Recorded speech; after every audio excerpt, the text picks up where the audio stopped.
ඔයාලා දන්නවද shake Muhammad බින් රෂීද් announce කරලා තියෙනවා එයාලා ඉන්වෙස්ට් කරනවායි කියලා 34 billion dirhams අලුතෙන් එන මෙට්‍රෝ ලයින් එකකට. මෙට්‍රෝ ලයින් එක තමයි ගෝල්ඩ් ලයින් එක.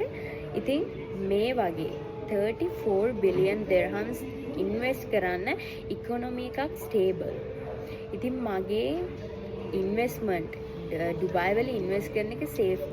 ඩුබායි සේෆ්ද කියලා අහන මගේ ශ්‍රී ලංකන් ක්ලයන්ට්ස්ලට මට කියන්න තියෙන්නේ ඉකොනොමි එකක් රටක් ස්ටේබල් නැත්තම් ගවර්න්මන්ට් එකක් 34 billion dirhams ඉන්වෙස්ට් කරන්නේ නැහැ මෙට්‍රෝ ලයින් එකකට. ඉතින් මේක තමයි ඩුබායි වල තියෙන ස්ටේබිලිටි එක. ඒගොල්ලෝ always stable. ඉතින් මගේ ලංකන් ක්ලයන්ට්ස්ලට මම මේ කියන්නේ ලංකන් ඉන්වෙස්ටර්ස්ලට මම කියන්නේ Dubai is always safe.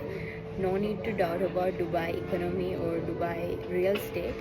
Dubai real estate always goes up. Dubai real estate හැම තිස්සෙම step up වෙන එක විතරයි වෙන්නේ. ඉතින් Dubai වල ඉන්වෙස්ට් කරන්න ඉන්න මගේ ඉන්වෙස්ටර්ස්ලට මම කියන්නේ ආයෙත් doubt කරන්න එපා. Dubai is always safe and impossible is possible for Dubai.